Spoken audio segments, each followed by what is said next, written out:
और इस बीच ये बड़ी खबर सामने आई, केंद्र ने क्षेत्राधिकार से बाहर जाकर, क्या ये बड़ी जानकारी मिल रही है, और केंद्र ने नहीं की सौरभ के प्रत्यारोपण पर कार्रवाई। तो महादेव सट्टा ऐप मामले में बड़ा अपडेट, बड़ी जानकारी सामने आई है। ये अहम खबर आपको बता रहे हैं। महादेव सट्टा ऐप मामले से जुड़ा हुआ बड़ा अपडेट, गैर जमानती वारंट को आरोपियों ने चुनौती दी है। सौरभ चंद्राकर और रवि उप्पल की ओर से चुनौती दी गई है। हाईकोर्ट में जस्टिस रविंद्र अग्रवाल की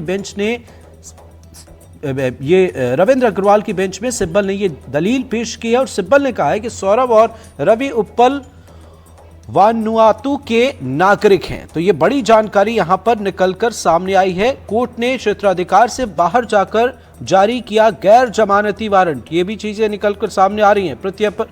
प्रत्यर्पण केंद्र सरकार का काम, कपिल सिब्बल कह रहे हैं, और केंद्र ने नहीं किया सौरभ के प्रत्यर्पण की कोई कार्रवाई, कपिल सिब्बल की तरफ से ये कहा गया है। सहयोगी नीलेश त्रिपाठी हमारे साथ जुड़ गए। नीलेश, बताएं महादेव सट्टा ऐप मामले में क्या है बड़ा अपडेट?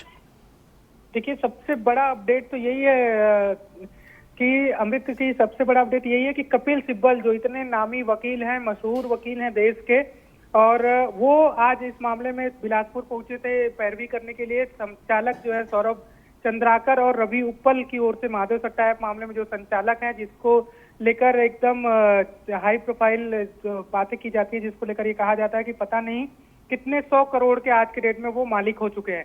तो ऐसे व्यक्ति की पैरवी करने के लिए कपिल सिब्बल पहुंचे थे और उन्होंने लंबी बहस की इस मामले में। जस्टिस के बेंच में उन्होंने दलीलें रखी और उनका मुख्य दलील यही थी कि जो गैर जमानती वारंट जारी किया गया है छत्तीसगढ़ सरकार यूं कहें कि छत्तीसगढ़ पुलिस द्वारा, उसको इन्होंने अधिकार क्षेत्र के बाहर बताया है। इनका कहना है कि क्षेत्राधिकार नहीं है राज्य सरकार का या राज्य सरकार की जो अदालतें हैं उनका। इसमें सीधे सीधे केंद्र का मामला बनता है और केंद्र जो है वो प्रत्यार्पण की अभी तक कोई कार्रवाई नहीं की है। और ये भी आज जो है आधिकारिक तौर पर इनके कपिल सिब्बल के इस कोर्ट में इस बयान के बाद आधिकारिक तौर पर इसमें एक और पुष्टि हो गई कि अब जो है नागरिकता किसी और देश की सौरभ चंद्राकर और रवि उप्पल ले चुके हैं।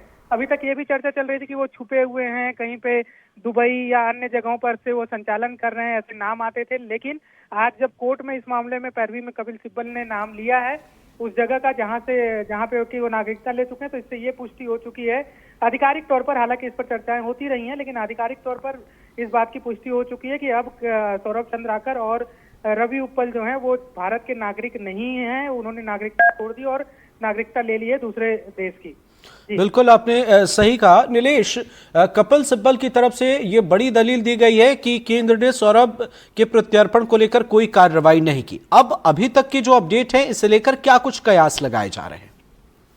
देखिए, जो राज्य सरकार का इस मामले में लेकर और केंद्र सरकार का भी, जब भी केंद्रीय गृह मंत्री हो या फिर खुद प्रधानमंत्री जब आए चुनाव प्रचार के दौरान, विधानसभा चुनाव के प्रचार के दौरान या उसके बाद लोकसभा चुनाव के प्रचार के दौरान, तो वो भी खुलकर कहते रहे कि महादेव के नाम पर घोटाला, जैसा कि आरोप लगाते रहे पिछली सरकार पर बीजेपी की, महादेव के नाम पर भी घोटाला किया जाता है। लेकिन अब चूंकि राज्य और केंद्र दोनों ही जगह बीजेपी की सरकार बननी है, तो किसी भी ऐसे व्यक्ति को नहीं छोड़ा जाएगा जिन्होंने इसमें जिसकी सहभागिता हो, जो इसमें आरोपी हैं।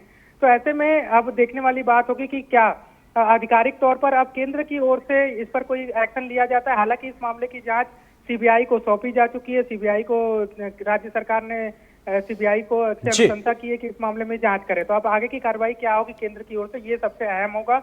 और कितनी जल्दी होगी, कितना समय लगेगा, ये भी एक बड़ा देखने वाली बात होगी। निश्चित तौर पर नजर बनाए रखें, आगे भी आपसे अपडेट लेंगे। फिलहाल बहुत बहुत शुक्रिया।